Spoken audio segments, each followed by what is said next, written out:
Hey guys, what's going on? Welcome to another edition of MJ Everyday, a supplementation based episode for you guys today, understanding GDA.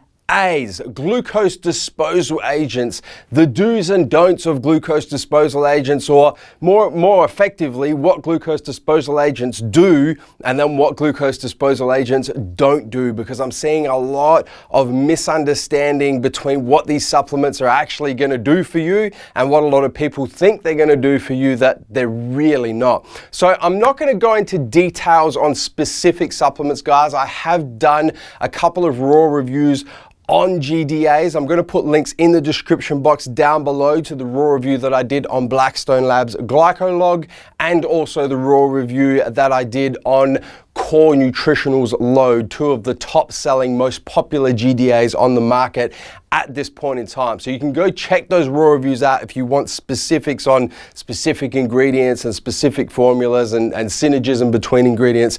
This episode of MJ Everyday, I'm going to take a much higher level look at GDAs, what they're designed to do, what realistically you can expect them to do for you, and what effects you can expect to feel. And on the flip side, on the other side, what they're not going to do for you. So GDA's glucose disposal agents, as the name suggests, is going to increase how efficiently your body deals with carbohydrates. So they're going to increase the uptake of carbohydrates into muscle cells. Ensure that carbohydrates that you're consuming from whole food or supplementary sources are being used primarily to create muscle glycogen rather than being used to create triglycerides, which are fatty acids, which if you're in caloric surplus will therefore be used to be stored as stored body fat and become body fat. So that's primarily, from a high level perspective, what GDAs are going to do. Increase the formation, the synthesis of muscle glycogen, decrease the formation or the synthesis of triglycerides. What that then practically means, so what that flows on from and what you're going to experience physically when taking a GDA, is most people, provided your carbohydrate intake is sufficient, of course, or the GDA is not going to do anything, but provided sufficient carbohydrate intake in combination with a GDA supplement, is you're going to get, first and foremost, better muscle pumps, because your body's got more glycogen in muscle tissue to create the muscle pump with. So better muscle pumps first and foremost. Some people are going to experience better muscle power also, because the muscles have access to more glycogen, which is involved in the synthesis of adenosine triphosphate, which is the compound that your body uses for short, sharp muscle contractions, the contractions that are primarily used when doing resistance-based training, when lifting weights. So you may see an increase in muscle power as well. And some people will also see an improvement in body composition. Now, this is really kind of the rarest situation, but if you are right on the borderline of being in caloric deficit, being in caloric surplus, you're right on that maintenance caloric intake, your macronutrient intake from your different macros is perfect for your type of body, you may see an increase in body composition as well. So you're going to build a little bit more muscle, lose a little bit more body fat. It's not going to be significant, but you may experience that small change in body composition as well. That's really what GDAs are going to primarily do and what you're primarily going to experience from GDAs. Flowing on from that, once again, the rare situation is for those people who are sensitive to carbohydrates, so are insulin resistant to a certain extent, so don't usually use carbohydrates very well, will often be able to increase their carbohydrate intake, decrease their protein or fat intake so that their caloric intake stays the same and they don't push themselves into caloric surplus or deficit, stays where it is, further into caloric surplus or deficit, just stays where it is, but they may be able to manipulate that macronutrient intake so that they can consume more carbohydrates because they're becoming more insulin sensitive and their bodies are able to use those carbohydrates much more effectively because the GDA is encouraging that. That's what GDAs are going to do. What GDAs are not going to do primarily is going to allow you, they're not going to allow you to consume more calories and not gain body fat.